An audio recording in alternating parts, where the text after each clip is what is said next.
Tuesday evening with something that at least we think is of community interest and or of some concern. And if you think that you have something which fits into that category, you'd like to find out how you can be a part of the program, well, why don't you drop us a line? Address it to the Let's Talk program in Care Vaughan Radio, P.O. Box 195, Charlestown in Nevis, or give us a call. Our numbers are 1-869-469-1616 and or 1700. With regards to your participation in the show, we encourage you to call in on the numbers listed 1-869-469-1616 and or 1700. Here's a suggestion. You have a question or comment, perhaps you can get a pencil, piece of paper, write it down so that you're well organized, and when we're getting on the show, you take as little time as possible so we can accommodate as many of you as we can. We ask only, first of all, you respect yourselves and then respect others, because we will not accept anything we deem that's not within our broadcast standards, but we encourage you to always be forceful with your point. Thank you all again for joining us. Your voice in the community, talk that get results. You can also follow the live video stream of this program on our Facebook page at Vaughan Radio and our YouTube channel at Vaughan Radio. Click subscribe. Tonight, Roger Fifield, good evening. Good evening, Mr. Herbert, and good evening to my fellow panelists. I want to say a special good evening to all those who are listening and viewing via the various mediums. Webbo, it's really nice to be in the studios of Vaughan Radio yet again, where we discuss issues and we get talk that get results. Webbo, I want to say a special good evening to all those who might be celebrating, whether it's a birthday or anniversary. I want to say a special good evening, happy birthday to James Jerry David right there in Zion, my neighbor. Good evening, James. I hope you're having a wonderful time, and I hope tonight would be even a better one. James is a gentleman, Webbo, that is, a very knowledgeable gentleman, especially when it comes around husbandry, and it's really intriguing just to sit around and listen to him, how he speak so much about animals and the wealth of knowledge that he has about all the different types, small and big animals, and and how they go about caring for them, especially in the yesteryear when they use Canadian oil and so forth to help the cows, to bring their calf and stuff like that. It's really intriguing to listen, and as I say, he's one who has a lot of knowledge and that he can pass on to others. So I hope you're really having a wonderful time, James. And but to those who might be mourning, grieving, I want to say, to hold close to God. We understand your pain. We may not fully know what you are going through until we are in that position. So we ask you to allow the Lord to be a pillar of strength and comfort, and of course He will see you through. I want to say a special good evening to those that might be hospitalized at this point in time. We are praying and hoping that you would have a speedy recovery. I want to say a special good evening to my brother, O'Neill Shakes Walters, who is hospitalized at this point in time. We are asking that you pray for him and pray for all those who are in the hospital at this point in time, and pray for a speedy and full recovery. Webbo, I want to encourage persons who are listening and viewing to call into this program. It's a program where we prefer that, it is an interactive program, Webbo, and we're hoping persons would call in because, of course, as I usually say, we can learn something from you, and of course you can learn something from us. So those of you who are listening and viewing, we are hoping that you would call in your numbers this evening, and we would have a fruitful and healthy discussion this evening, as always. Thank you once again, Webbo, for the invitation. Conrad Nye, Libert, good evening. Hello, good evening, Webbo, and good evening to my colleagues around the table, to your dedicated and hard-working staff here at the Powerhouse of the Eastern Caribbean. Good evening. Good evening to my friends and the family, and to everyone who find themselves aligning with our program here on Tuesday night. My friends in Toronto, Mr. Libert there in Connecticut, Mr. Herbert there in Florida, welcome you once again to this program. and even those who probably never tune in, I ask you to be a part of the program. It's an interactive program. It's one of the oldest talk show in the region. It's talk, hopefully talk that get results. And of course, here on this radio program, we discuss topical issues that affecting the people, not just here in Nevis, but in the wider region, internationally as well. And so, as most people who know me by now will know that I'm very much a person who enjoys these conversations, whether it's about culture, social issues, political issues, and more. And so, Webbo, I'm happy once again to be here to elucidate on topic presented by my colleagues, yourself, and even myself, and even the callers, especially the callers. I want them to get over that what I consider to be that fight of calling into the program. Stop saying everybody knows my voice. Oh, everybody could know everybody's voice, and so be a part of it. And of course, we hope that we can arrive at some solutions to the very problems that we face, and we can also celebrate the good things that we usually acknowledge about Nevis and ourselves as a people. And so, Webbo, thank you very much for having me once again, and I certainly look forward to a healthy discussion this evening, Webbo. Thank you. The Honorable Spencer Brand, good evening. Good evening, Webbo, and a very pleasant good evening to my colleagues around the table. Let me say good evening to your hard-working staff here at Vaughan Radio.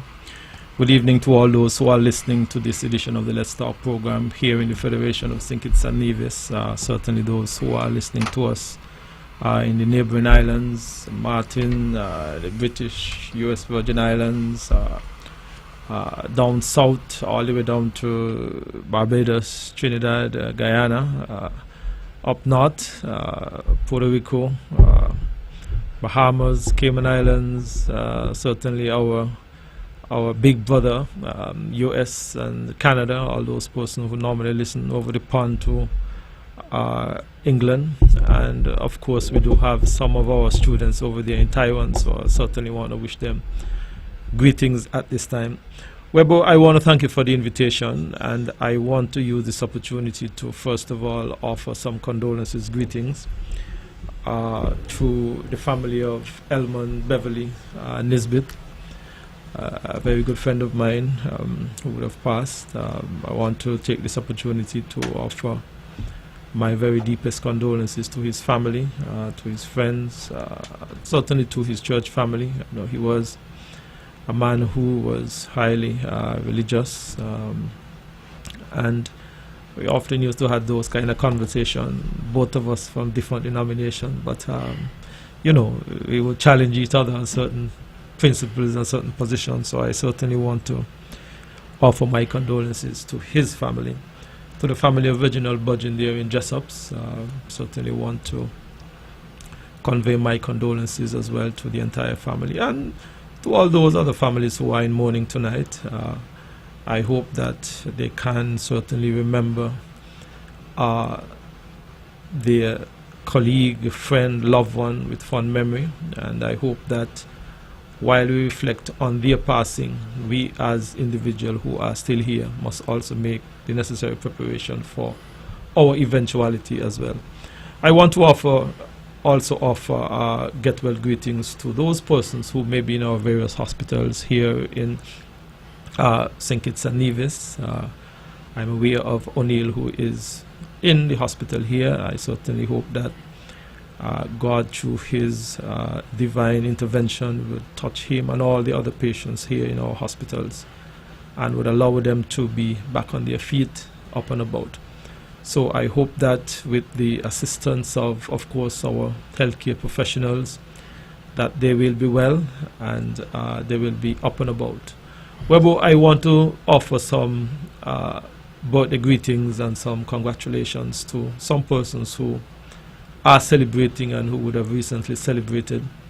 I want to say to Mr.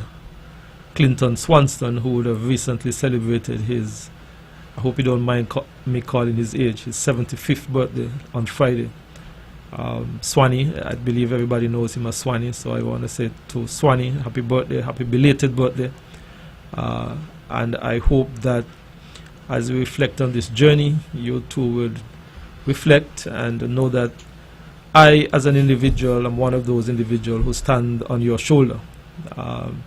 You would have certainly played a part, in my mind, a critical part in the political organization that I am a part of. So I want to say to you, thank you, and I want to place on record certainly my own thanks and appreciation for certainly allowing me to stand on your shoulder, because you were one of those in the early days, in the infant days, who would have put up your hand and step out and ensure that this idea took root and have certainly flourished, certainly for the development and the betterment of Nevis. So I want to thank you, Swanee. I certainly want to thank your family for what I can consider a very wonderful birthday celebration, and I hope that you will certainly live to see many, many more wonderful years. I want to also wish my son and his dear wife happy anniversary greetings. I know that they would have celebrated their 6th wedding anniversary on Sunday, so I know that they would have been through quite some over the last few years, and I hope that while they reflect on this celebration, that they can certainly look to the future with some hope and happiness and enjoyment and all that comes with a loving couple being together. So happy anniversary, Stedway and Akila. I know that they don't like the idea of me calling them, but I just wanted to offer them my anniversary greetings, and I hope that they can continue to grow in this relationship for many, many, many, many, many years to come. To all those who are celebrating, whether it's a birthday, an anniversary, or certainly some accomplishment, I certainly want to wish them all the very best. I know that we have just concluded our various graduations here on the island of Nevis. I certainly want to congratulate all of the primary school and preschool students who would have recently graduated. As for some, they are now moving on to what we used to call big school. I want to encourage them to continue to apply themselves, continue to focus, continue to respect your teachers, continue to always lend a helping hand and do what is right, and continue to be an inspiration to others and to those who are around you. You can be the shining star that we know you can be, and we are certainly looking forward to ensure that as you develop, when we who are off the scene or off the stage, you can put your hand up and help to continue to build this country. So I want to wish all of the teachers as well who would have on many occasions certainly gone the extra mile to help our children.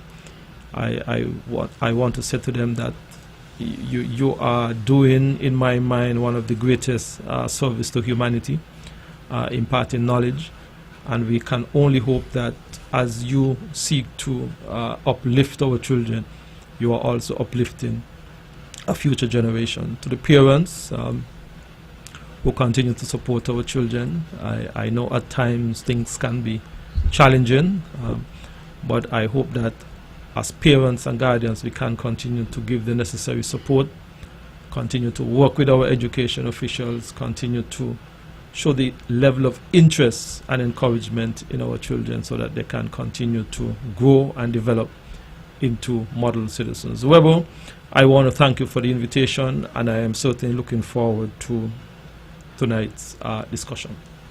Let me just pay some homage to Ted Hobson. Hello, Ted.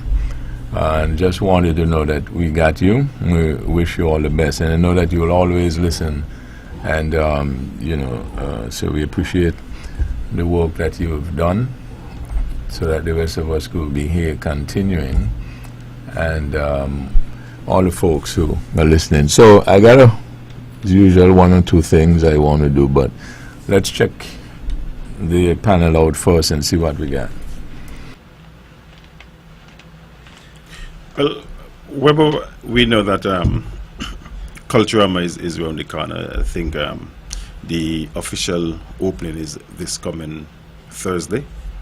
And of course, tomorrow would be the Junior Calypso competition right here at the village. So I want to take this opportunity, Webbo, to invite all and sundry to come out and support the youngsters. It's a free show. And we know over the years that the show has not had the crowd that we would have liked over the years. So I want to appeal to all, to support the youngsters. They are youngsters. All are under the age of 18, and they are competing. They are the future, and if they are the future, we have to start to, give them the necessary support that they need in order to become better persons, to become better Calypsonians. What I normally say about to persons, especially persons who are singing Junior Calypso or want to sing Junior Calypso, Webbo, I believe that it helped them in a holistic way, in that it helped them to in their public speaking. It also helped them in their writing, making their composition and stuff like that. So I want to believe that it's not just Calypso, and of course it's an art. He helps you with the art. He helps you to do research. If you're going to write, especially on certain topics, you would have to do research and stuff. So it actually help the children in the schoolwork. And what I often say, is to allow the child to give some input. You don't just get up and probably just write a song. Even if you're going to ask the child, what topic would you like to sing on? I would want to see the children, getting more involved in writing. As I say, would help them in the comprehension and stuff like that, in the composition, in school and stuff like that. So, again, I want to ask the Division public to go and support them. And Thursday, I think, is the opening, and we want to ask persons to support his Culturama 51C51, and it may not have the hype as last year, as one Calypsonian says in song, but we're asking persons to go out and support nonetheless. Certainly, it's our festive occasion, and I would like to welcome the visitors to our shows. As I always say, Nevis is one of the most beautiful places in the world. The most beautiful place. Yes. The most beautiful place in the world, and coming here, it's a great experience away from the hustle and bustle of the city. Not only that, Nevis is paradise. Let's just face it. In every respect, small, just enough. And so I welcome not just Nevisians in the diaspora, but come along with even if you just come to the island and experience Culturama or no Culturama. But I must say about this year Culturama, it doesn't have the buzz, and I don't know why it doesn't have the buzz. I know once upon a time I thought the Culturama people had kind of get fed up of their responsibility, and I hope that is not the case. Right now, I hope there's still some enthusiasm existing within their minds, for Culturama, because when you say Culturama is coming, and those who are responsible tend to have a frown or mistroop, it says one thing, that they probably doesn't look forward to it, in the way it should be looked forward at and or forward to. And so I hope that even though the hype is not there, and I question why the hype is not there, because I think in our system here, island administration, there's a lot of money spent in culture. There's a big culture department, and even I always think that the culture department should have a night, in the Culturama. And not just in the Culturama, they should be doing things yearly, all year round. And what I would like to see, and it's obviously late for this year, and I've been saying it in the past, that we should have things leading up to Culturama, probably village competition, village queen show or parish queen show, and calypso shows and so forth, and get the people who will eventually represent the island, more accustomed to performing, more accustomed to being on stage, because we're talking about lifting the standards. Let's be frank. I mean, we sit here and we speak of the Calypsonian from yesteryear, the Zumbai Digai and all the rest of them back then, and we are saying that the standards was higher, and why the standards should be higher back then and not now. It simply means that we are in some way failing to maintain and to elevate our standards. And why we are not doing that, where we are lacking, I suppose, should be a fundamental question. It's and I think it works in a general way. If we want to be a sporting island, we must have sporting activity. If we want to be good at cricket, then we must have a healthy local cricket league, competition between the villages and so forth, cricket clubs, football club and so forth. And the same thing with culture, I think. We must be on stage, we must be exposing our people to the whole responsibility and the good and even the bad of participating and kind of stir up that competitiveness amongst ourselves, so that when the final night come, we are talking about those that have been chosen over the last year from the various shows and so forth, and so we have a high standard. I hear they have a culture department here, and to be critical, it looks to me like it's almost, to be frank, a waste of money and a waste of time sometimes. Because, I mean, look at NIPAC. What is going on in NIPAC? The last time I hear about something at NIPAC, I'm hearing about somebody's keeping movies at NIPAC.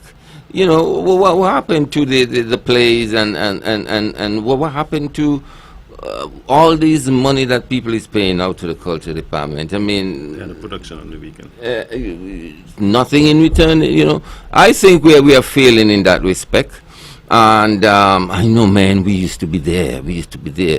Once, just not about last year, I look at something happening where there was the Sinkers masquerade and the big drum and the Nevis masquerade and the big drum and the Sinkers all masquerade and the big drum is out doing the Nevis masquerade and the big drum, and Nevis was the place that run them thing there. You understand? And it's like we have lost even the attire of the Sinkers masquerade. And you can look at them, see they've been rehearsing, well rehearsed. What's going on in Nevis in that regards? So to me, I think one of the reasons why we are seeing this low enthusiasm from the people, this kind of dullness about, I mean, it looks like government have to spend a lot of money and hype up everything like they did for the 50th anniversary for things to happen. But it should be more part of the people and the willingness to participate, and of course government doing its part. But it doesn't happen just 9-10 days a year. It must be a round the year thing where we have things happening that would lead up to this big thing called, I hear the Kishishon overlooking Culturama and talking about Carnival, and of course they just had the music festival, or Mango Festival went down, well, I was told. But I think something is lacking culturally, and I don't want to hold no water in my mouth in saying this, I don't know if too much money is being paid out or too little, but something, I don't think we are getting value for money as it relates to culture and the development of culture here. on island. I probably can say a lot more. And I'm not talking about any individual in particular, or any side of government in particular. I am just saying that it looks to me like somewhere along the road, the ball is not being bounced, the way it should be, so that Culturama can be an improved festival as we go ahead. 50th anniversary gone. I mean, we used to go and see some nice plays, some sketches, need acts, and just to do some beautiful things. Now we got a nice building down there, cost $17 million. And what is going on down there?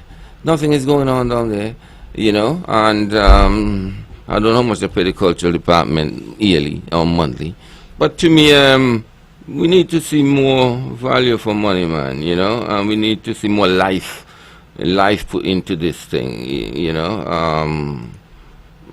As the song says, 51 is the number 2. I heard it and I keep wondering, what is guys really saying? But my good friend had to explain it to me. When he said 51 is the number 2, it means TOO, okay? And meaning it's a number 2.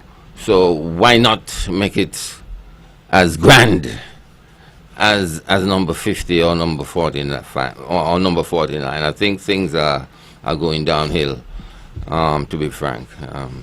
I leave it there at this point. Webbo, Thursday of this week, we see the official opening of our 51st edition of Culturama. And I want to use this rostrum here at Van Radio to encourage our people to participate in and support the various events and activities for Culturama 51. Last year, I believe that the effort were made to twin Culturama 50 as a homecoming event celebration. This year, I want to say to our people that while we continue to ensure that the government is giving the necessary support for Culturama, that Culturama will only be as good and as vibrant and as exciting and as involved based on the involvement and the support of our people. I think that while we give the necessary support and while we encourage those persons who are involved, the committee, the participants, the Calypsonian, the Queen contestant, the junior Calypsonians, the talented teens, those persons who participate in the various aquatic sports and so on, we give them as much support as we can. The bands, and I think that what we are expecting out of Culturama, we must also give the necessary support. Webbo, you said $17 million. That's the cost for that building, or you just pull a figure out your head? It's something like 17 or 18 million. Okay. Webbo, I want to pivot slightly, and I want to express some thanks to the public for creating a bit of disruption and interruption in the traffic flow on 2 projects that we have recently completed. The public would recall that our Public Works Department would have done some road improvement in the Pinnies area, and it would have created some major disruption in the flow of traffic, some level of discomfort for a few weeks, and also in the Low Street, Main Street area there by Fanny's Variety Store, where we would have done some upgrade to some drainage in that area. I want to say and express my sincere thanks to the public for their cooperation in the first instance and their patience and their understanding. I believe that they would have cooperated with us despite the road diversion, despite the disruption in the normal flow of traffic. I believe that at times we had to divert the traffic around to some different areas, and persons at times were inconvenient. So I want to express my thanks, certainly, as the minister with responsibility for public works, for their understanding. I want to also thank the team at Public Works for the great work that they have done, the road crew and our various private contractors who would have done some of those work. I want to say to them that I am particularly pleased of what I've seen and the outcome and the productivity on these two on these two upgrades that we have sought to do. So first of all, I want to thank the public, and I certainly want to thank our Public Works Department for the excellent work that they have done in executing these two projects. And I believe that as we seek to make the necessary improvements and upgrade across the island, I want to say to our public that there will be time of disruption and interruption and diversion, and I hope that they can continue to work with us while we continue to do some of these works. Okay, I'm sorry about that. Good evening, thank you for holding. Good night, gentlemen. I'm wondering if there isn't a little bit of entertainment fatigue creeping in both islands, but more so, I think, certainly in terms of Culturama. For one thing, it comes on the heels of the music festival in St. Kitts, and there's also the Mango Festival, and this attempt to pack stuff into the summer with the hope that it attracts visitors and boosts the economy, encourage spending, and so on. It can backfire. I mean, there's a limit, because you realize that it's not like once ago where it's pretty much you don't bother too much about the fanfare in terms of getting new outfits and makeup and all that goes with entertainment. Okay, in other words, it gets very expensive, and if it's going to be looked at more in terms of business as opposed to preserving the culture, I think we may run the risk of one kind of outstripping the other, and then I think we have problems. So maybe it's that, I don't know, but I mean, it would be a shame if, as was said, that it's declining in terms of anticipation. I don't know if participation as well, but it would be a shame because it is kind of unique. It's not the regular carnival type thing, okay? And so I think that really should be preserved. But that's just my thought. I just think that maybe it has outgrown itself in the sense that younger people now looking for other distractions, other entertainment, and Culturama might not necessarily be it. And so there's a whole generation, I think, that might be phasing out and finding something to replace it, or trying to evolve Culturama seems to be more difficult than we may think. That's just my thought. Okay. Yeah, go. Carla, let me ask you, you've said something there that perhaps our culture have outgrown itself. That's what you have said? No, not the culture. Not the culture okay. have outgrown itself.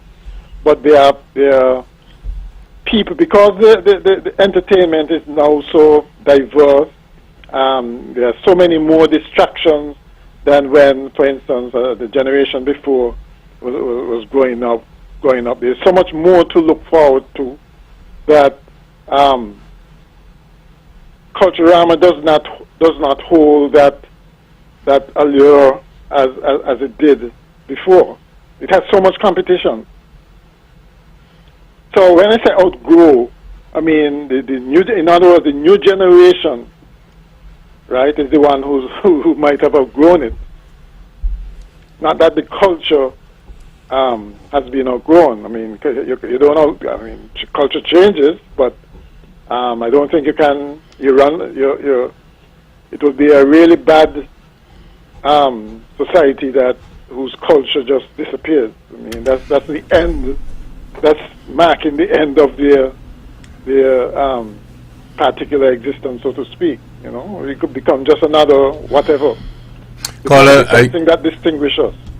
Caller, I can ask you a question and then make a comment in reference to the commentary that you gave.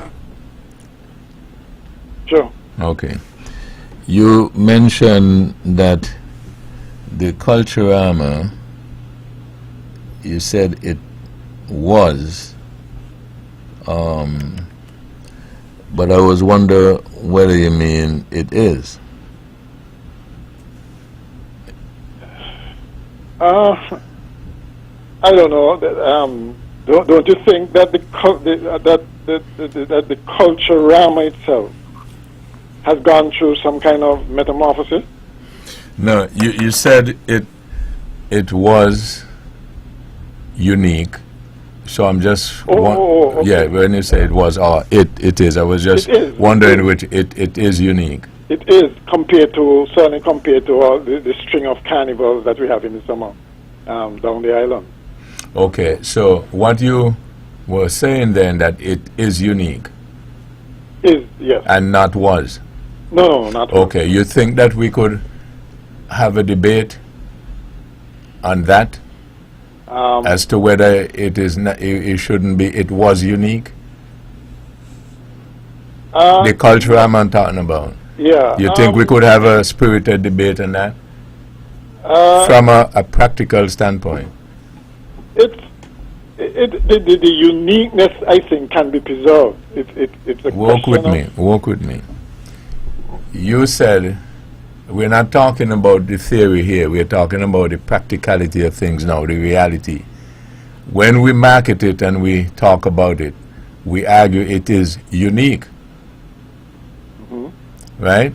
So I'm asking if you think we could have a spirited debate and substitute was.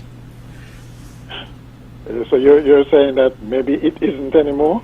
I'm just saying if you think we could have a good debate about that. I don't know. I wouldn't say a debate. Or how about a discussion then?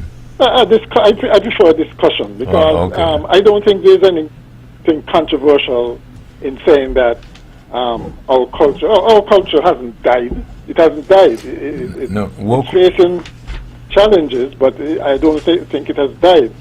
So I prefer not to look at it as if it Okay, that in itself might create a good discussion, the fact that I raised it. Secondly, the other thing I wanted to contribute in reference to the commentary that you made.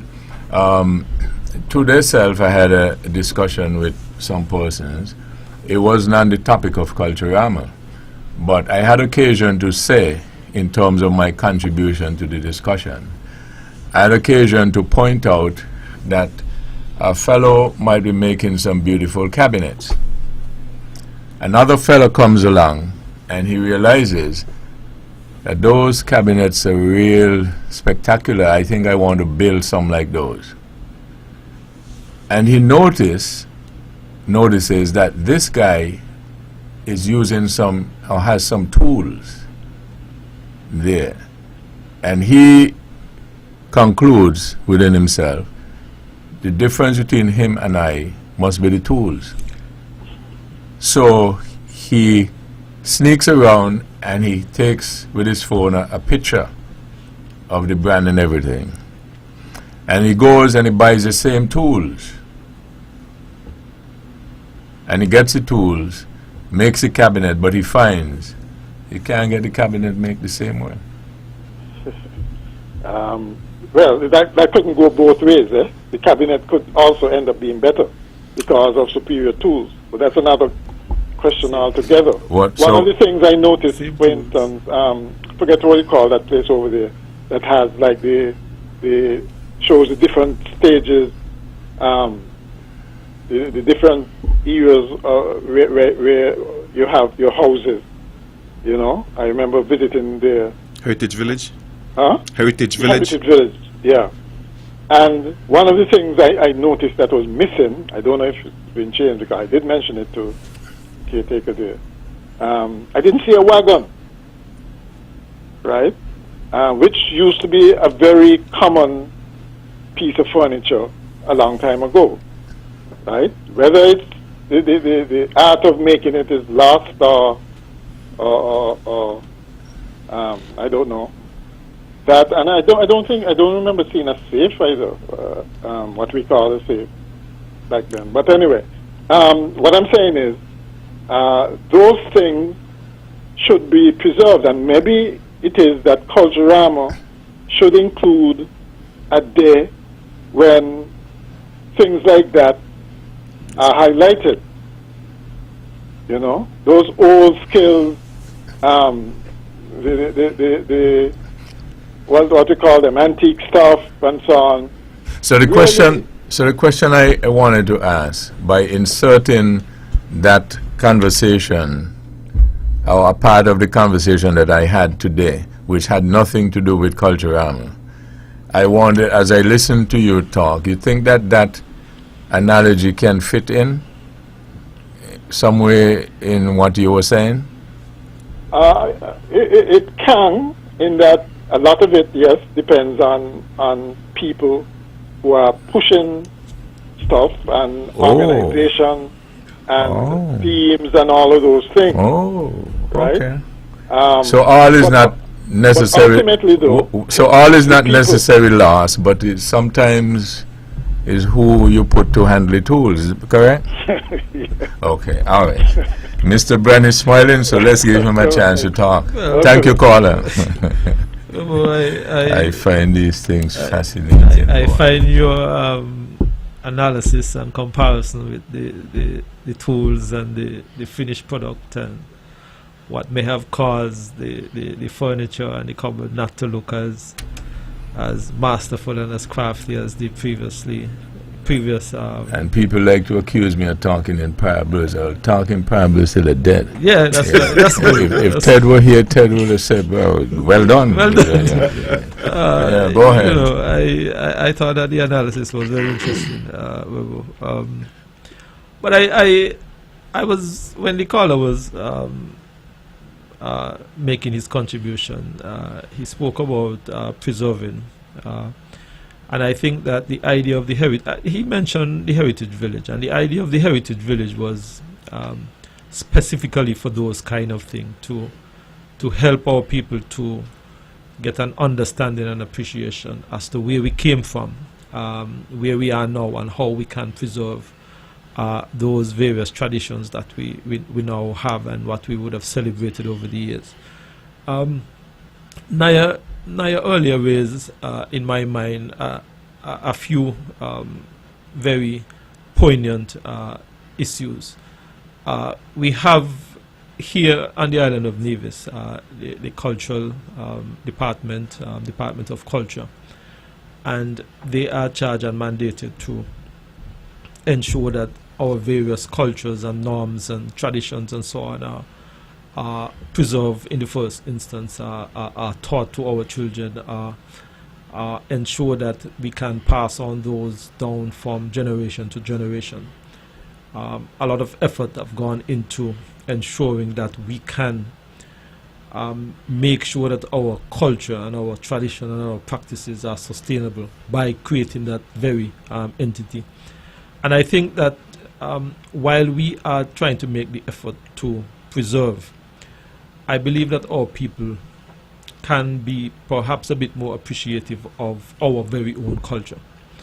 I think that oftentimes perhaps maybe we take things for granted that they may be around for forever or a long time. But I think that we have to begin to continue to ensure that those practices and traditions are taught. Well, what we need, Mr. Brown, I'm going to the line. Hello, good evening. Hi, good evening. More or less everything that I was saying, is that the people and them who are supposed to do the work ain't doing the work. Okay. You thought to get results. There, I wanted to go ahead, Mr. Brand. You go ahead. Go ahead. Who else want to come in? When I remember my thought, I'll come in. Webbo, Okay, what I wanted to say, Mr. Brand, is this. Yes. You hear what the college has said? Yes, I heard it loud and clear. And people put the things, sometimes I did struggling to say something, and people say, well, this way you're trying to say complain. Mm-hmm. Okay. We have to have good, honest debates and discussion, because a lot of times we do things in a very myopic way. And then when we get the resulting effect, we up and down wondering, how come this, how this happened? Mm. You criticize something constructively, you think, and despite you, because they have the requisite authority, right? And that's part of what is happening. Good evening, thank you for holding.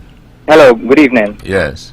I would just like to ask Mr. Brown one little question. Sure. Is he satisfied that the Department of Culture, as you put it, are you satisfied that they are doing a good job, or they have done a good job over the years? Are you satisfied with the performance of that entity? I would listen off here. Okay. When you might get a colleague, answer that. I always believe that there is certainly always room for improvement. I think that oftentimes we set certain mandate and expectation, and from time to time you don't necessarily get some of the result that you are looking for. There is always room for improvement, caller.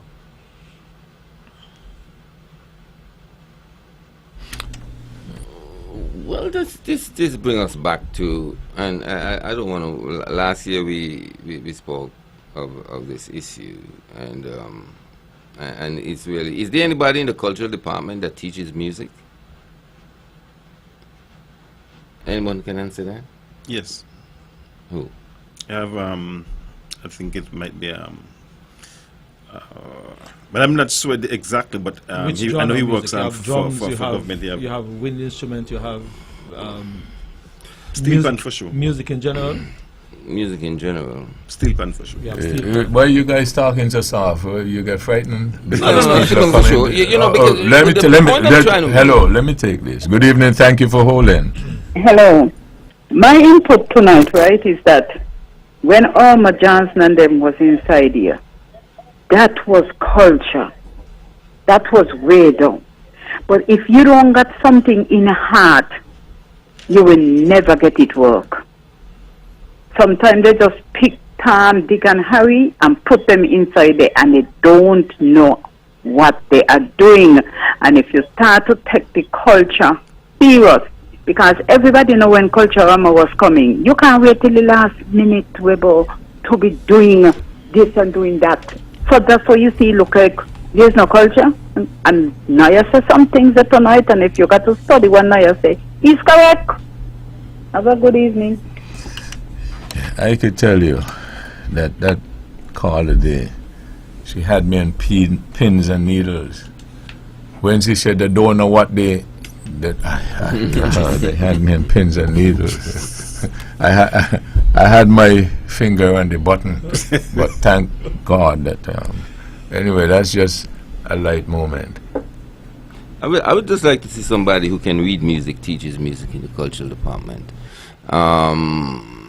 I'm not sure that's happening. There are teachers of music who can't read music, and that doesn't take us too far at times, to be quite honest. And that's why this whole thing is not evolving the way it should evolve. Like there's a Nevis band that back our Calypsonians instead of all these mix-up things and so forth. We just have deep leakages that never seems to be addressed in the millions and millions of dollars that they're spending in this culture department. And so now I'll come back to you. Good evening, thank you for holding. Hello, good evening again. Mr. Brand, you answered a question like a real politician. Anyhow, the same Department of Culture, right? there are some individuals there that doing a really, really good job. Like the two Paris guys, the guy that teaches the pan, Junior Paris, yeah, he's doing an excellent job. Yeah. And then you have Rasbingi Paris, who teaches the African drumming. Yes. He again doing a really, really good job. You're seeing the fruits of their labor. But the other segments, I don't know what are the other arts and stuff that are being taught from that department. I haven't really seen anything to point a finger at. I haven't seen the fruits of anybody else's labor there, so I can't say that the others are doing a great job. But I know Junior Paris and Bingi Paris, these guys are doing a real good job. The others, I'll give them a big fat nod. Yes. Naya, go ahead, please. Oh, well, I would have my reservation on those who would call us say he's doing a good job, really. But I would say the steel pan guy, he's doing a good job. I can hear him. I can see the interest, but sometimes I think people are just babysitting, in a sense that, they teaches the young people to knickknacks, and then after a certain age, they just kind of leave the kids them, or the kids them leave them. In a sense, it goes nowhere really, at the end of the day. But value for money are what I'm talking about, man. The impact and the money spent in the department. Why are we not seeing the department undertaking a night? At the end of the day, I'll be saying all this, but it doesn't help when the participants in the Culturama get paid 11 months and 12 months after Culturama either. And so that is not encouraging. Because people have to spend to prepare themselves and to buy the costumes and everything. People say, why bother really? We're not getting a pay until 11 months after if we get paid at all. And so there's a patient and unwellness seems to be a part of it all. And I believe to fake it's not going to work. To fake it is not going to work. If you're going to attach all kind of things to it, homecoming or homegoing or sunshine and sun and everything, we're dealing with Culturama, we're dealing with people's participation, we're dealing with a festival. People may argue that things have changed, we're not wearing the caucus bag clothes as we used to. That's cool, because generally I'm not even arguing about what have changed in terms of the attire and how much people dress up and in the band in short clothes. No, I'm talking about the festivity, the festiveness of it all. It's a carnival. Call it a carnival. But it shouldn't be dragged the way it's being dragged. To me, it's like there's no juice in it. And who is to blame? That is the big question. That's the big question. You see, people get employment because of various reasons in Nevis. A lot of it come through politics and so forth, and their commitment and living a life that exuberate that type of culturalness and so forth means something. But if you're going to take up a guy who maybe have some difficult financial situation and put them in culture to run the whole culture, and I'm not saying it's happening, but sometimes these things is what happens in my country. The music teacher, well-known guy who once participated in politics. I mean, can he really, carry the weight and that responsibility? To really develop the musical talent and so forth in the island. And so we are playing around. We're playing around, almost, to use a local term, we're farming fool, really. And it's going to surface. And to me, it's already surfacing, because we are not serious. And those government officials seems to not looking in expectation either, looking for betterment in terms of anticipating and demanding betterment. They just go along with it, and whatever they can attach to it to bring the people in and almost like faking this whole thing. And so Culturama 51 seems to be on a low profile. Why? This is our festival. This is our carnival. This is Nevis. You know, we see the Siggis Carnival is up and running. They have the Sugar Mass. They have other things going on, and you know, the Tortola people, St. Thomas.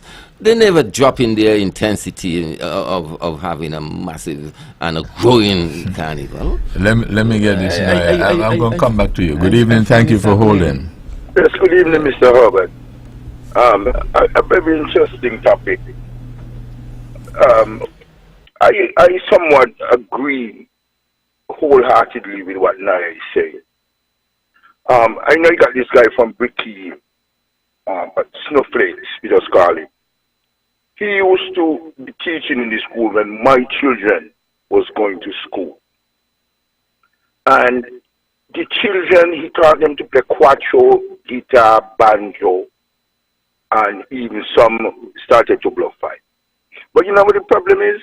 As soon as these children leave the primary school and enter into high school, they throw down the instrument and they take up a telephone in their hand and never look back. I could attest to that. One of my sons, he back up his graduating class, going into high school, and a quattro. He's a quattro mandolin. And after he went into high school, it's as if he lost all his fingers. No matter what I said to him, he was never interested in playing that instrument again. A lot of the times, we blame the cultural department, we blame schools, but if the children doesn't have the interest, we are not going to get any results. I mean, I used to be happy when Christmas come. I gone down to Bass here to show people how we used to dance Indian and cowboy. I mean, I get the opportunity to travel all over the world simply by blowing a bar.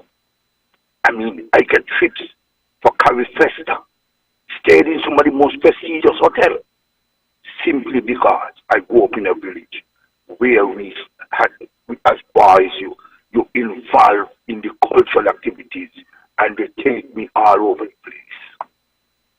Nowadays, the children get a phone in their hand, that's it. So, there we go. Have a good evening. Caller, could I ask you a question? If I could answer, I will. You mentioned something about the cowboys and Indians. Yes. In your area and stuff like that. You didn't have no clowns? No, I didn't participate in the clown dancing. They used to call me Indian. Oh, okay. Site, and a few people in this knew me by that day. Right, but what I was asking was, you probably were not dancing in the clown, but I was asking you if there were no clowns there. No, the clown was a singing thing at that time. Oh, okay. Was a DVD thing. Okay, but I think we would be troublesome. I got you. All right. Okay, yeah.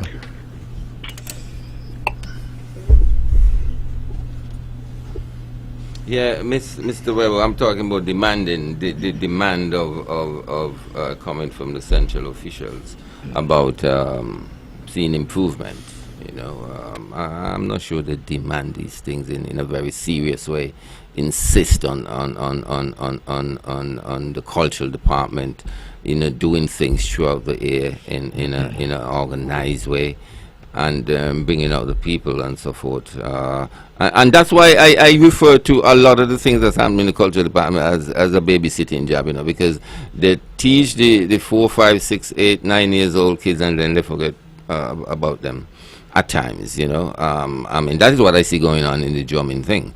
How much people pursue a drumming career after that? No, not much at all, really, to be quite honest. I mean, if you want to be a musician, you can be a musician. At one point, I wanted to be a musician, so I taught myself music, and I enjoyed that.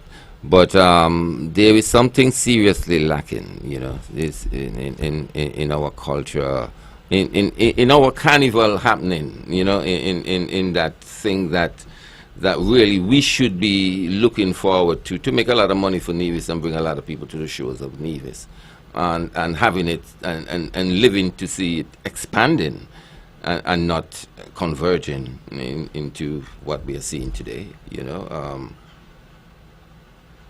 I personally not happy about it, and sometimes you just don't even bother because everything you say, everybody think you're talking politics, and you're gonna get a backlash on it somewhere down the road. You know what I mean?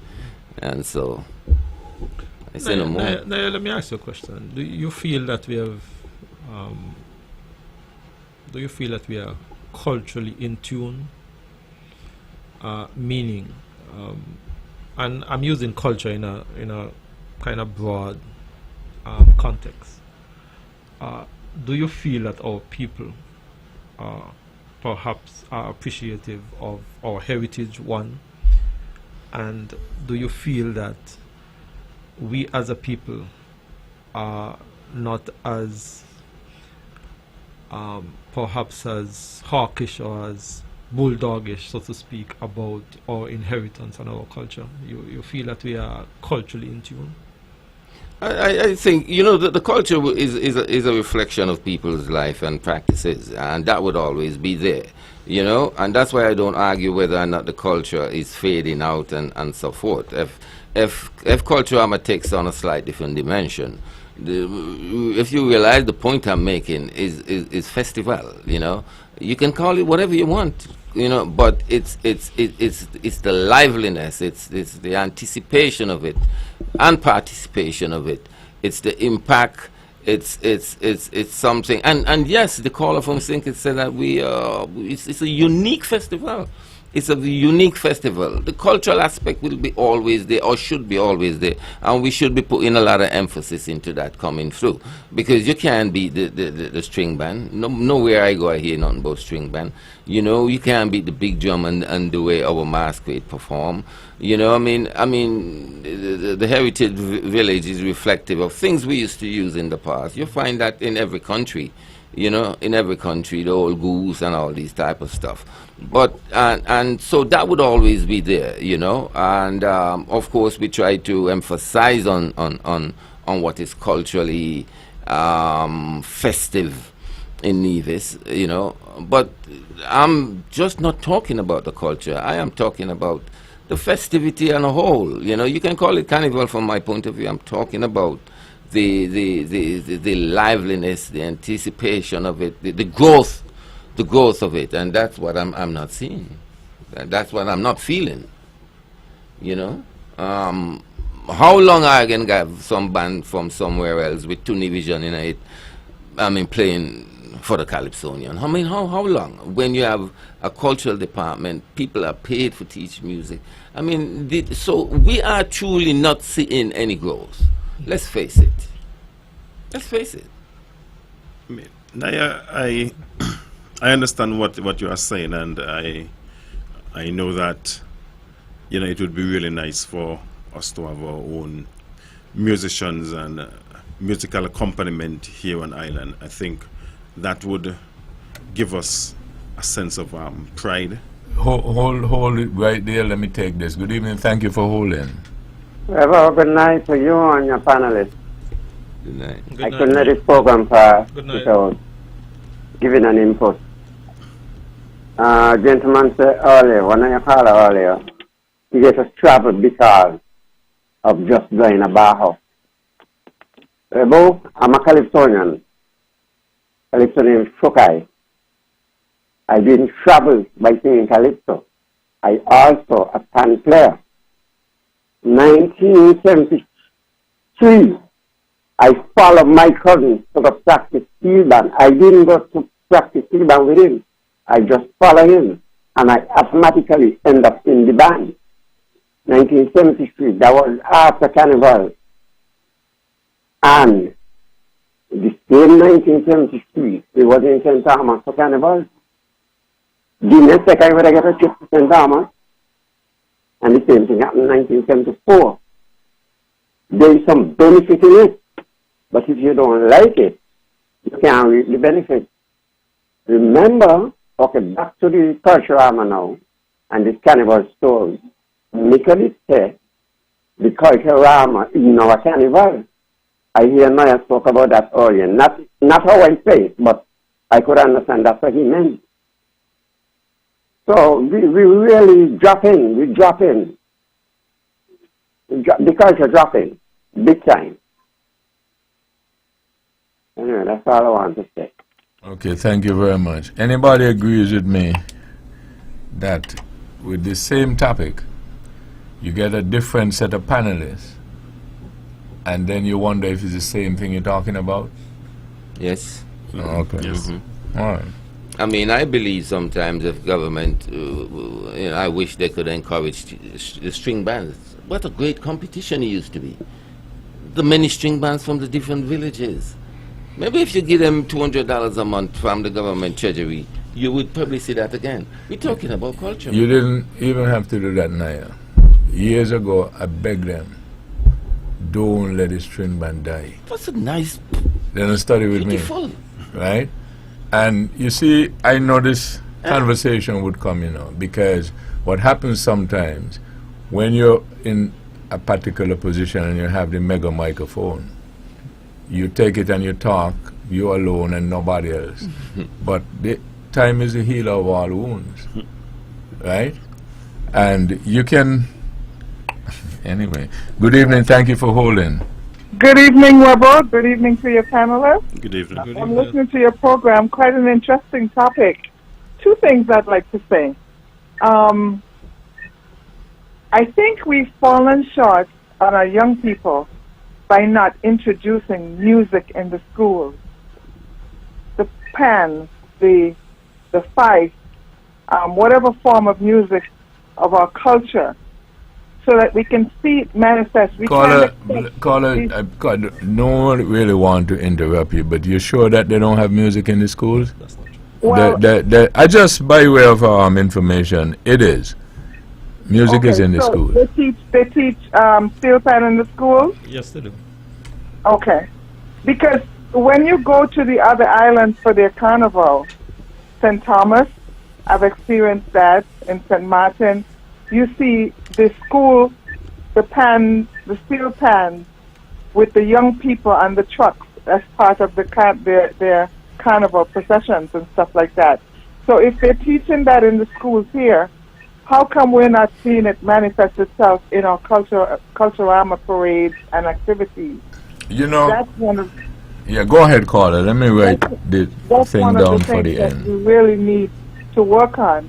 Start with them from there, and it can progress from the primary schools into the high schools and beyond. At the same point, developing our culture and continuing our culture. That's one. Two, one of the things that I've always questioned was how well are we working together, both countries?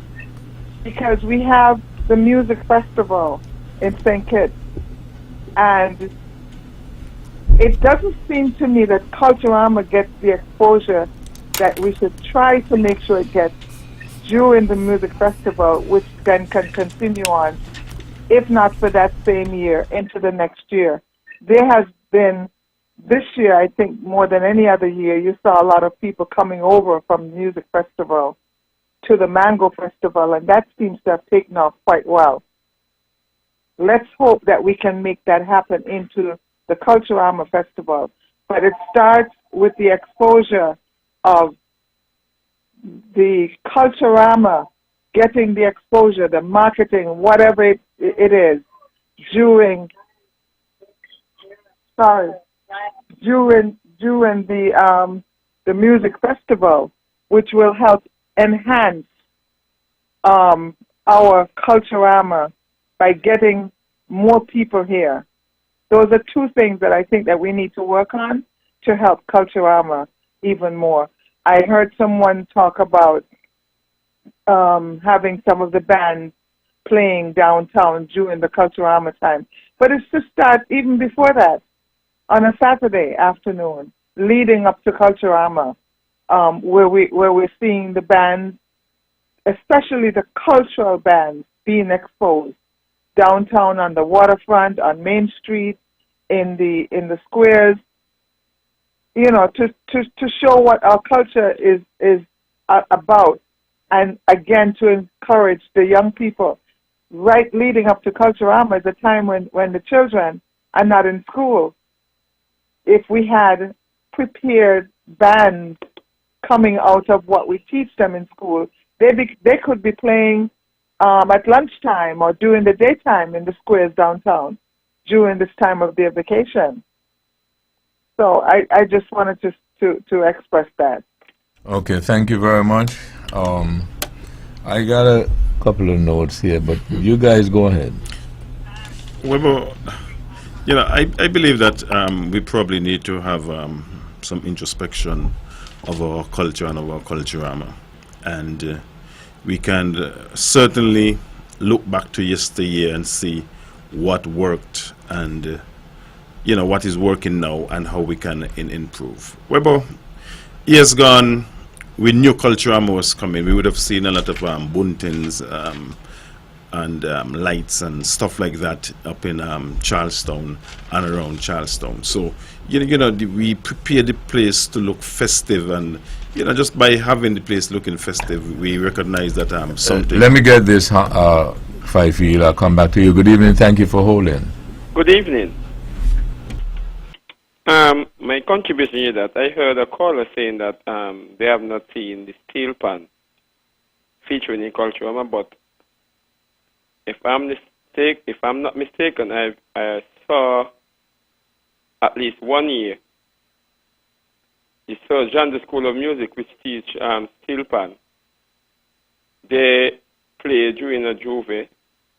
They also play during the True Parade, and if I'm not mistaken again, last year at the 50th anniversary parade, there was steel pan in the parade. Okay, that caller, that's what you saw. I saw. So okay, walk with me. You agree that you said that the caller said they did not see? Yeah, just she said that they're not featured in Culturama. Okay, she did not say that she didn't see them. Well, I'm not sure if she said she did not see, but I heard she said that. How come the steel pan are not featured in the Culturama? But okay. Well, I just checking. Yes. So you didn't get the impression that it was that, just like how you saw them, she was just reporting that, well, I haven't seen these things. Well, and if that is so, right? Well, if she have not seen them, I cannot say that she see them. And then also, I think when they have the poet in the square, they does have some music there, and I think steel pan and big drum and masquerade and all these things does be there. Right, Roger could ascertain if that is true, but because he is normally host the poet in the square. And then my other thing is that in Culturama, we have a steel pan competition, and there will be one this year as well. And then also, let me see. The only thing that I haven't seen, like a competition in Culturama, is the string band.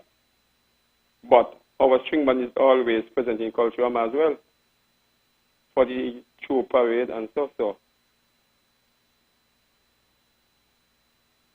Yes. Hello? Yeah, we that's what we do, you know. We listen and then we talk, you know what I'm saying? So what we're doing, we are listening to you, and you can let us know when you're finished. And then, yeah, I will let you know when I finish. And then I remember that there was a time that there was Santai, who was hired working with the, well, I don't think it was the Cultural Foundation yet, but I think it was the Department of Culture, where he was supposed to be teaching the wind instrument and something like that. So I don't know if it was I'm not certain if it was in the time with the Cultural Foundation or if it was just when it was the Department of Culture, but I know for a time Santa would have been in something with culture to to teach with the wind instrument, trombone and trumpet and all those things. So I'm not too sure when we are saying that there was no effort made for persons in Nevis to learn wind instruments so we could play for the Calypso show. And because I remember a time that we had Nevision playing for the Calypso show, because I remember there was Mr. Brand, there was Ron Claxton, who joined at the time was Casanova Band, was playing, who joined with them, and I think Jovan was there as well, who played for Calypso in Nevis. So I think that person who said that they're not seeing any, they never saw any Nevision of late who had played for Calypso. They'll be wrong because at least, let me see, probably in the 90s, early 2000s, Mr. Claxton and Mr. Van played for Calypsonians with the Casanova Band in Nevis. And thank you. I finished. No. Okay, thank you very much. A friend of mine told me the other day, take me by Spencer Brand. Say, who's Spencer Brand? This is just hypothetical. He said, you know Spencer Brand? I said, but I don't know him. The guy gets very angry and tell me that I know him. Now, sometimes we have to differentiate what a person says. If I say that I never seen these things, it's different to say these things never occurred. That's it. That's why I like to listen acutely. Okay. Shrifield, go ahead. Yeah, but thank you, Webbo. Webbo, go ahead. Go ahead. Yeah, what I was saying, Webbo, I think that we need to, start to just Charlestown again. I think that would help. Webbo, I believe that we have to look at ourselves as individual, and we are the ones who would create the hype. We are the ones who would make Culturama what it is, whether big, small, great, or what have you. Webbo, I also want to say to the authority, Webbo, whatever number of primary schools we have on island, I believe that all of the primary schools should feel participants in the Talented Youth Show. This is an area that sometimes you would have 5 schools, 6 schools, or more, and sometimes less. We know that Culturama is an annual event. We know that Culturama is around a particular time of year. And I don't think that there should be any excuse. If we do not have teachers in the schools that can assist the children, then we have a Culturama secretariat, we have a culture department. Webbo, my son took part in the Talented Teen show some years ago. And my son and Corey Massablo, daughter, took part, represented the Joycelyn Lambert Primary School. And we both knocked heads together and we came up with the talent. Because we recognized then that from the school itself, it was slow in coming. And we decided we're going to do the talent. So I'm saying this to say, there are persons, even parents, who could assist. But I believe the government schools, they ought to take part. The government have a Culturama secretariat. They are paying persons in the Culturama secretariat. So it's basically a government-sponsored event. And if we are having a government-sponsored event, the government and the Ministry and Department of Education must take some responsibility in having the various schools being represented at these shows. We have to take small steps, baby steps.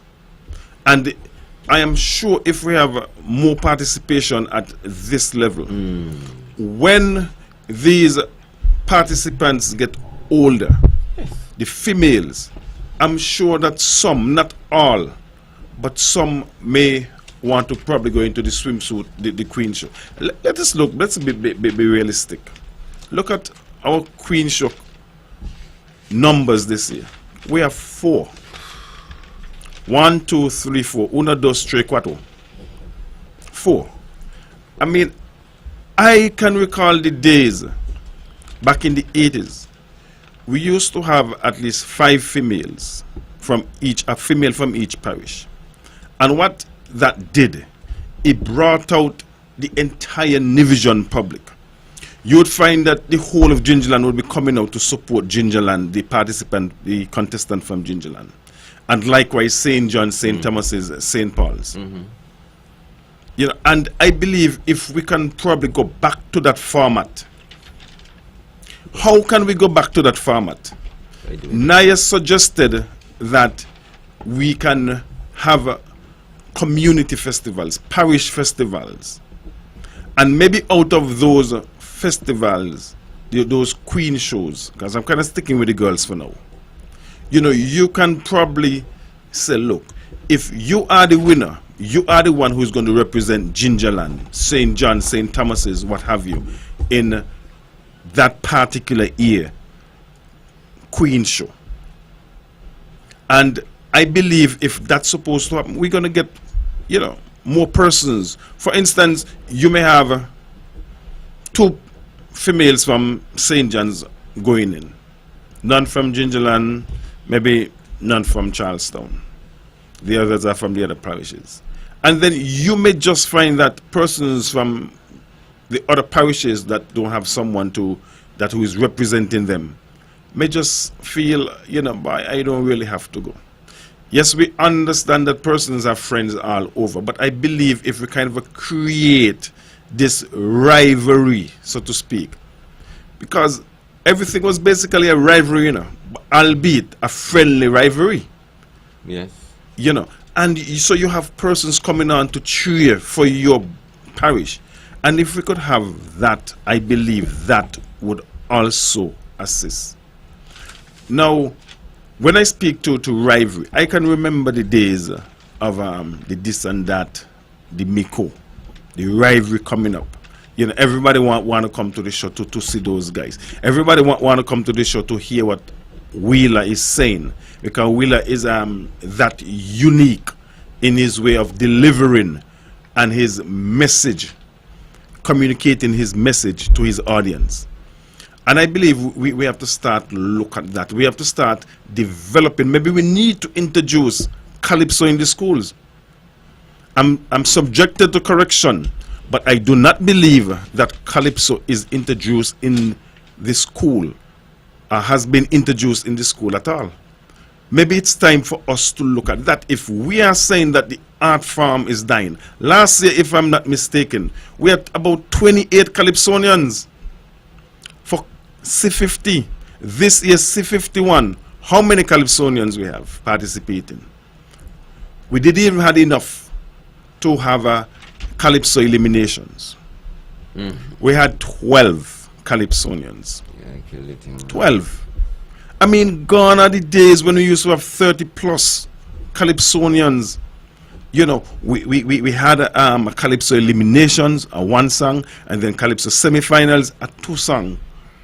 You know, I am, you know, I mean, I'm speaking passionately about Calypso because I don't believe anybody in St. Kitts Nevis, and maybe even the world of Calypso more than I do.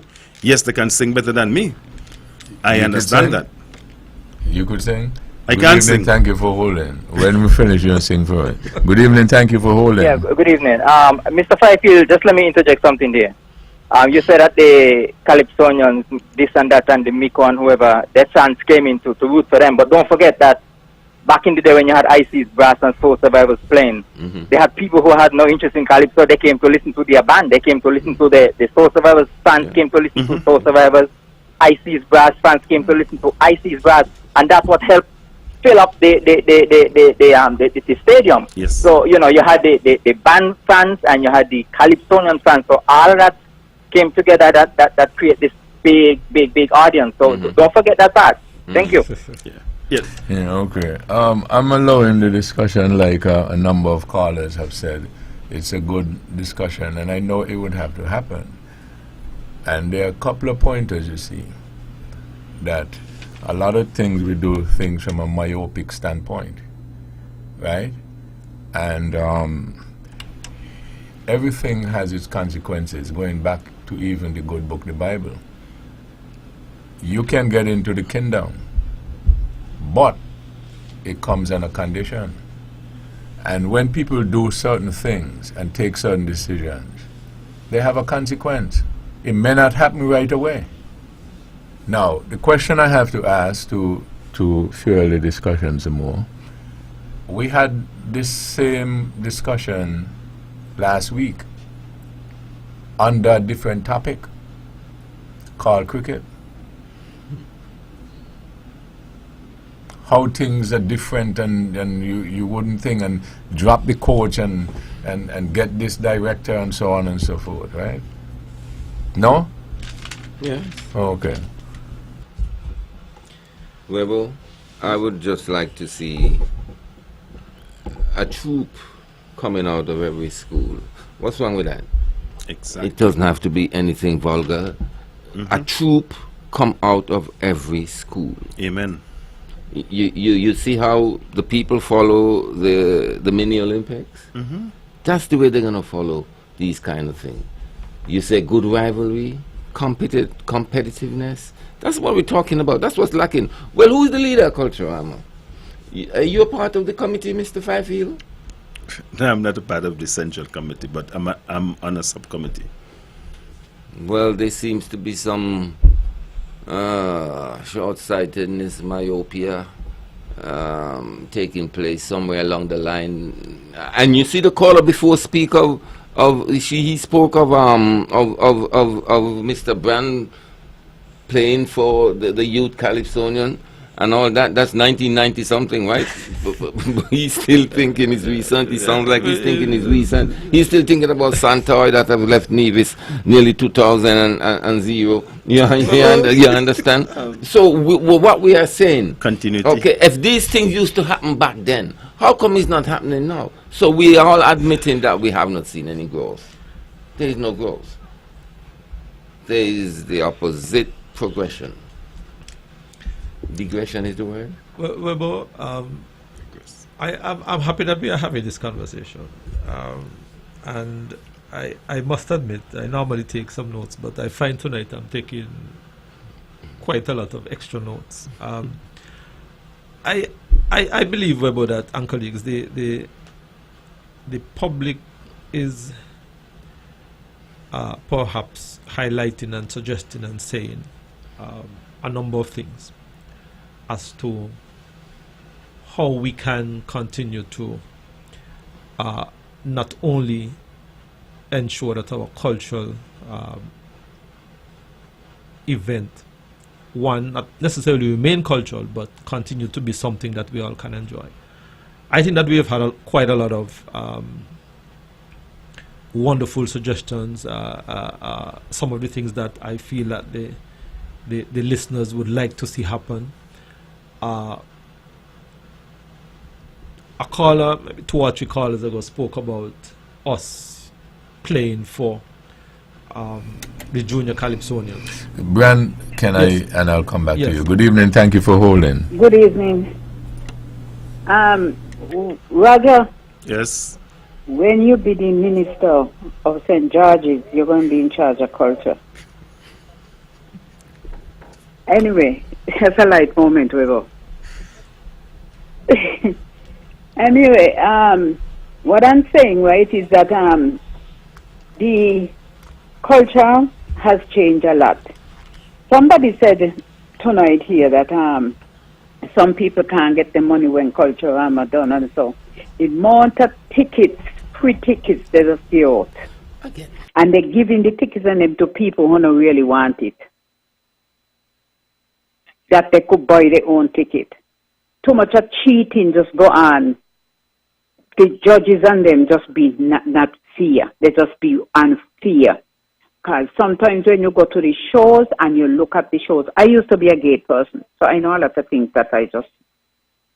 And when you go to the show, you could have swear that person would have come get a place, and he never get no place. Everything that Naya said tonight, we must take them serious. It was food for thought. Naya, I support you tonight. Me, you're not a friend, but I support you. All right, then. Thanks. The caller speak about free tickets. How people don't get so much free tickets? Where did that come from? Webbo, let me say this. I want to go back to what not the last caller, 2 or 3 callers ago, spoke about a couple of youngsters playing for Junior Calypso. You keep saying, Webbo, that perhaps sometimes there is myopic view or short-sightedness. And the idea was, and the vision was, that us as youngsters would get to a level where we will graduate to the senior show. I am not necessarily going to get into the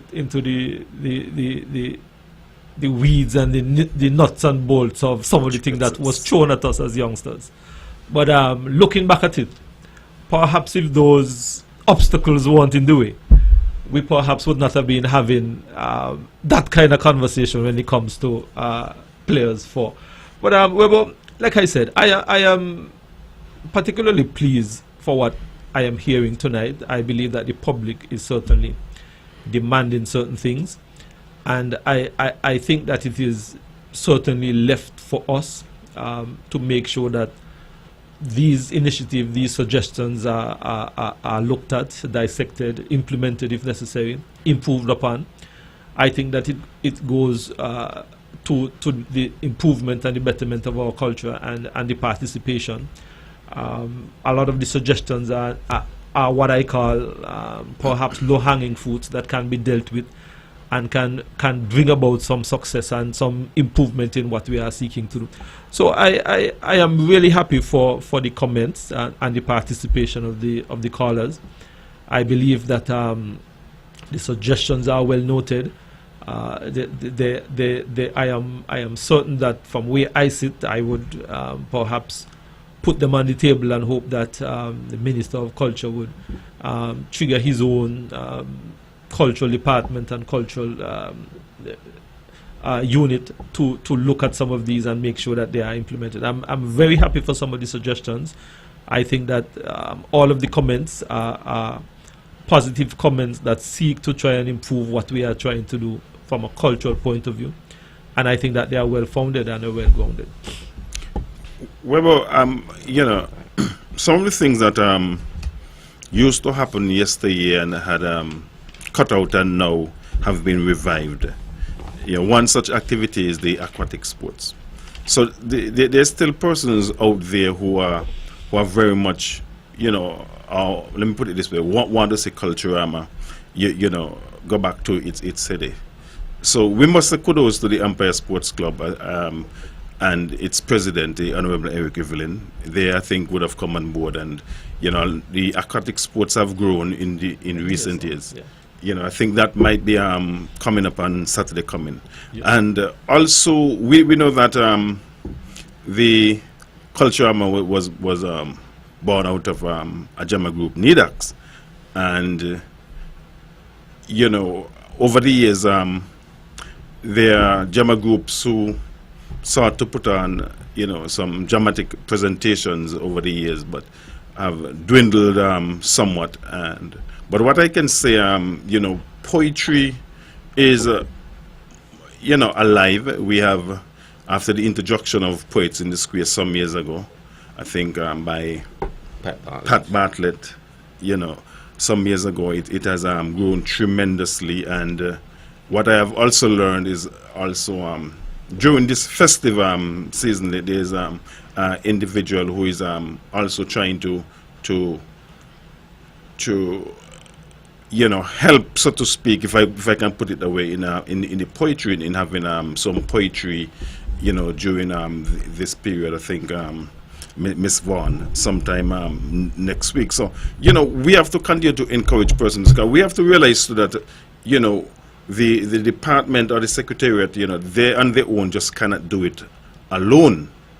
You know, so we have to ask persons to be involved. You know, there are number of persons out there who dance masquerade. I think when I look at it now, it might just be the Cotton Ground Masquerade and basically the Ginger Masquerade, which is the Dynasty Masquerade group. And they might have probably a school group. And they might be the only masquerade groups on Nevis at the moment. When we look at yesterday, we had at least, to my memory, we had at least 2 masquerade groups in Gingerland. We had the Rallin Masquerade and the Hanley's Road Masquerade group. We had the Giant and Spear. Had a gentleman, Fleming, we used to call him Quarter. Matey and those guys used to dance Giant and Spear. We had the Cowboy and Clown, I think of Jimmy right there in the Cox Chicken Stone area. You know, he used to be, I think, one of the Indians. You know, so we need, you know, to probably tap into some of these individuals. You know, we need to go out in the community, look for them, see how they could assist us. Because some of us are younger persons, and some of us may not understand, you know, what went on and how, for example, for the Giant and Spear, this is something about when they went up someplace, something they recite and abracadabra and stuff like that. You know, so these are things that I know there are persons out there, and I know Matey, for example, he's very passionate about the Giant and Spear. He's one such person there in the Butlers area that, you know, the Culturama committee, the culture department, the Culturama secretariat, whoever, you know, probably need to you know, find and you know, try to get some insights, you know, how to go about and revive these things. I haven't heard about Giant and Spear in a number of years. I've been hearing about masquerade troops, and it has been dwindling. And we have to do something to revive. If this thing is to remain Culturama, we must be. We are saying all the time that we are unique, you know, and I'm not sure how unique we are to the other festivals. I don't know if we are consider ourselves unique because of the name. We probably need to revamp the whole thing. We probably need to first, you know, compact it a bit more than to have it over such a long period of time. You want me to tell you why they have it over such a long period of time? Hello? Good evening, thank you for holding. Good evening, Mr. Webbo Herbert. Roger point is right. Many years ago, Matey asked Keith Lasco to teach this thing into the school. Matey went all Eric and all of them know about this thing. But nobody studied that because they don't want Giant and Spear to end. You know what I mean? They think about cakewalk and clown. And that's how Giant and Spear all the years. But every year, Matey dance in this, right there in Main Street, for them. Every year, he dance for them on Main Street. And nobody respect him for that still, eh? But he danced Giant and Spear? Hello? He danced the Giant and Spear? Yes, Giant and Spear. But you said that they're teaching people clown? Yes, and cakewalk. Oh, okay. And all kind of dancing story. So you think that's why they have so much clowns around? That's why, yes. Oh, okay. They teach a clown. Oh, okay. Well, who selected the mountains are these, Webbo? And who's been the shit to feed upon them? These selectable mountains are in itself of the city. Come on, Webbo. I'm the queen, what my name are called for.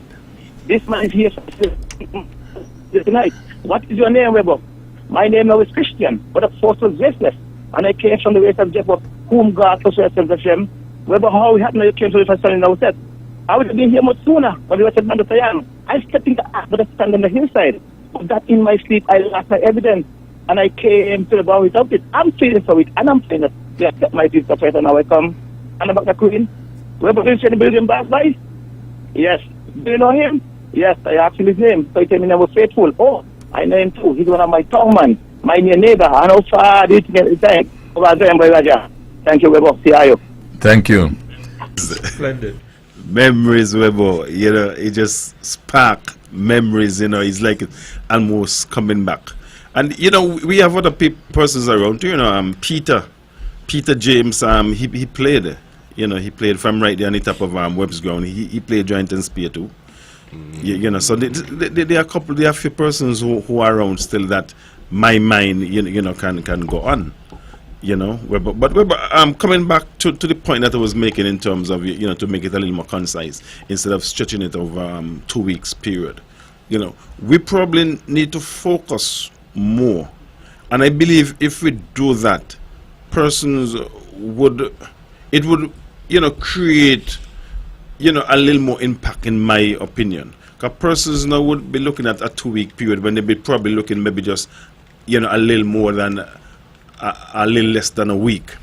You know, you probably want to come up maybe from the Thursday to the Monday. You know, you look at it.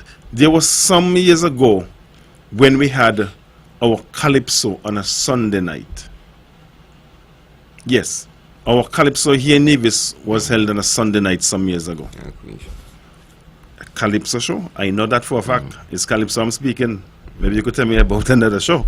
And if we were to probably put the Calypso show back on the Sunday night, we have the all-day fete. Food fair on the Saturday. Food fair on the Saturday. And on the Saturday. And then the young people would want the wet fete. You have it on the same Saturday. Wet fete. The Friday, we have the Soca Monarch. The Queen show is on the Thursday night. The Queen show is on the Thursday night. And we go from there, and then before the Queen show, the Wednesday, we could probably have the Mr. Cool, the Mr. Cool and the swimsuit. And the day before that, which would be the Tuesday, I think, you know, you have the talented youth. And what we need to do, I believe, Webbo, that we are doing an injustice to our junior Calypsonians. We understand, Webbo, that Calypso is dwindling away in Nevis. And over the years, we as a Nevisian society, we do not support the junior Calypsonians. Gone are the days when the junior Calypsonians, the junior Calypso show used to twin with the talented teen. Yeah. Yes, I understand that it might make the show lengthy, so they separate it. Fine. Night, yeah. But I am saying, why can't, when we have hundreds of persons out on the opening night, as once used to happen, why can't after the opening, we have an opening, we have it precise, we have it to timing, we start on time, we finish on time, and we have the junior Calypsonians performing. They need an audience too. Now, we are going to have the Junior Calypso show tomorrow. And then we are going to have the official opening the day after. Now, after the official opening on Thursday, what happens after that? Maybe music in the village. But I am saying, let us use that evening to showcase our youngsters. Yes, sir. Let us put our youngsters in front a crowd as possible, so they can feel encouraged, they can feel that people are looking at us, people want to see us. When we're going to have this and persons do not come out, and please, Nevisians, come out tomorrow and support the junior Calypsonians. But if we're going to have this and persons do not come out, how the junior Calypsonians supposed to feel?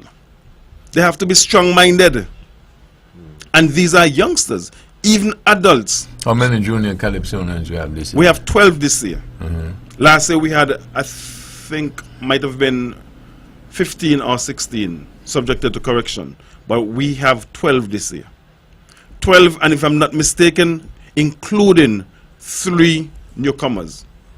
But we must understand that persons would have attained the age of 18 and, you know, are not there anymore. You know, but we have 12, and I think there are 3 newcomers, if memory serves me right. But you know, I just want persons to support the youngsters. They try, they are trying their best, and we must give kudos to Jazz and the Greenhouse Man, I think it is. You know, over the years, he's been doing a wonderful job with the children, and you know, from what I understand, it's been free of cost, no cost at all whatsoever to the Culturama committee. So we must say kudos to him. Yeah.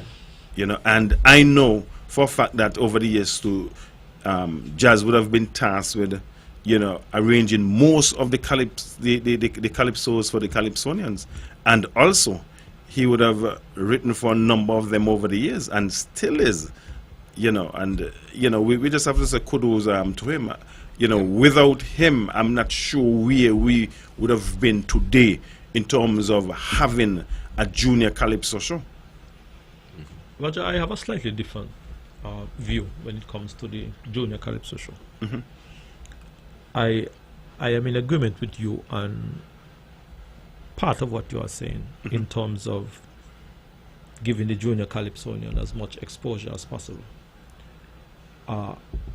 Putting them on the night of the opening, I perhaps would put it on the food fair night. Make them, in my mind, the center of attraction for the food fair. The food fair night or during the day? During the early afternoon, evening. Okay, great. I think that period between 6 and 7, maybe even 5 to 7, that period there is when the food fair is. For me, and this is my personal view and personal position, the night of the opening, I am not so sure if they would be given the level of focus and attention. I think that with the food fair, it's a much more relaxed environment. The crowd is a bit more, perhaps paying a bit more attention. I think that may be a time when they can ease into their presentation without too much stress and pressure and so on. It's a much more relaxing environment, and I think that audience is a wider spectrum. You know, is moms and dads and pops and infants goes to music, the food fair. Yes. And I think that stage, that is where I differ, and that is where I would perhaps place them. Junior Calypsonians have always been one of those shows that have been all about. And I think that a stage or a setting such as the food fair, it attracts a crowd, like I said, mom, dad, grandpas, everybody. Can give them the kind of audience that I think that they would feel comfortable with. Brian, I am totally in agreement with you. I'm totally in agreement with you. I believe that they would even have a bigger audience at the food fair, and we would have that particular food fair would attract lots of persons from St. Kitts. So they would be they would be seen and being exposed to persons from our sister island. So I agree with you, and Brand, I think that you sit in a position of influence, and I know that we here start that get results, and I know that you can push it forward and push it some more. So next, I'm looking for that to happen, to be on the calendar for the food fair next year, Mr. Brand. And if that doesn't happen, I'm going to hold your feet to the fire. Because that's one vote. I hear you. That's one vote. That's one vote thus far. You know, where you sit. Where you sit, sorry. You know, so, yes, Brand, I have no qualms with that. You know. What's the biggest show for the festival? The biggest show? Which show you consider to be the biggest show for the festival? Well, if you term the Wet Fete as a show, event, if you want to ask what's the biggest event, it is definitely by numbers, by far, it is the Wet Fit. Yeah, then I would want to believe that coming in second would be the Queen Show, because people just love to be where girls are. And so that would come in. I believe yesterday the Calypso Show would have been the biggest, followed by the Queen Show. But as I said, the Calypso Show would have dwindled off.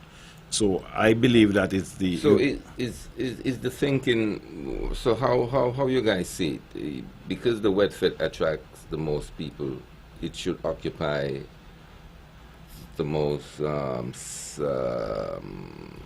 me explain. It should occupy the night when, like a Saturday night or Good evening. You got 30 seconds. Good evening. You have 30 seconds. Yes. Good evening. I understand you have 30 seconds, right? But what I'm saying, apart from what you're saying, that they don't, which I agree, they don't like have the Junior Calypso show as a serious show. For years I've been saying the Junior Calypso show should be on a night of its own and have a entrance fee, even of $15 or $20, just like you have the semi-finals, you have to pay $20, or you have the Soca Monarch, like Saturday. Okay, caller, Roger, go ahead.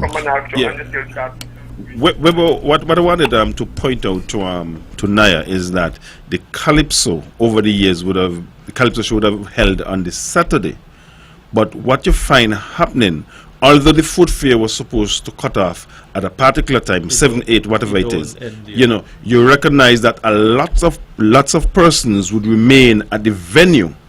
And that in itself, cause the dwindling of the attendance of the Calypso show. Now, what happened? The Wet Fit now would start. Roger, how you know that? How do I know that? Yeah, because it's a serious question. Because we walk with me. We like to make sweeping and convincing statements without doing any even unscientific research. So that's why I asked how you know. Yeah. Exactly. Well, I'm coming to that. I'm coming to that. Hello. You got 10 seconds to make your point. Webbo, 2009, I think it was.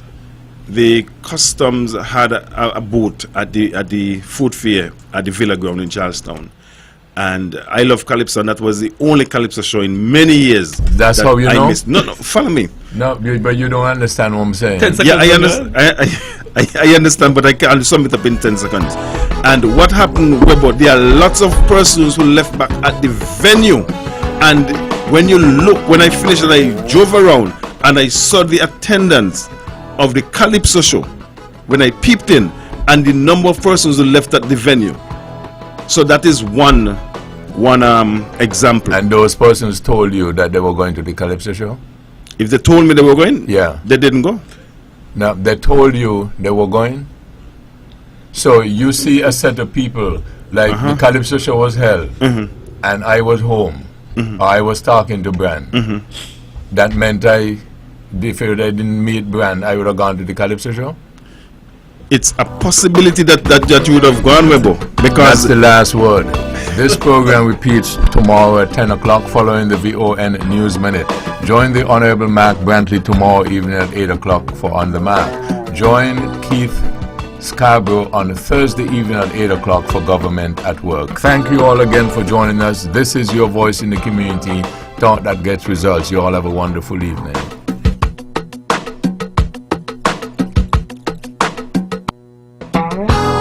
Views and opinions expressed on the preceding program were solely those of the participants and do not necessarily reflect the views of Amigos Broadcasting Company.